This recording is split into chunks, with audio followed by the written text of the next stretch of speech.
नमस्कार सबैजनालाई शुभ बिहानी। सबैजना आराम हुनुहुन्छ नि। आज मलाई बिहानै 5:30 बजे एउटा म्यामले फोन गर्नुभयो कि वाट्सएपमा। बिन्दु म्याम, अब हामी त बच्चालाई विदेश पठाइयो, तैपनि हामीलाई उहाँहरूसँग पैसा माग्न भन्दा नि हामीलाई बुढेसकाल जब हामी 60-65 वर्षको उमेर भइन्छ नि, बुढेसकालमा हामीलाई आफूले नै आफ्नो पैसा चलाउने नगद भनेको त रगत हुन्छ नि, त्यस्तो खाले बिमा छैन भनेर सोध्नुभयो।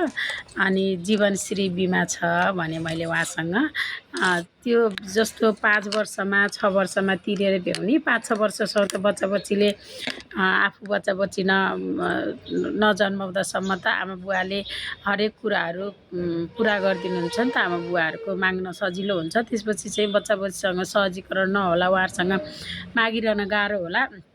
5-6 वर्षमा तिरेर भ्याउने, त्यसपछि चाहिँ हामी चाहिँ 60-65 वर्षको उमेरमा चाहिँ त्यो पैसाबाट आफै तरिकाले आफ्नै खर्च गर्नलाई सहजीकरण हुन्छ। घरमा परपाहुना चेलीबेटी भान्जा भान्जी हरेक कुरा आउनुहुन्छ नि त। त्यो पैसा हामीले पाउँदाखेरि जस्तो 5 लाख गरियो भने 10 लाख पाइन्छ है, त्यस्तो खाले बिमाहरू केही छ भनेर सोधिरहनु भएको थियो मलाई। अनि मैले चाहिँ आज उहाँहरूले बुझाउँदाखेरि के हुन्छ भने, हजुरहरूले पनि दिदीबहिनी हुनुहुन्छ नि त। हामीहरू जब छोरछोरी बिहा भइसकेपछि चाहिँ त्यो उमेरमा छोरछोरी पढ्नुहुन्छ नि त, विदेश जानुहुन्छ, त्यो उमेर खालेको बिमाहरू चाहिँ हामीले नै गर्न पर्दो रहेछ। मैले त्यही भएर यो भिडियो गराएको।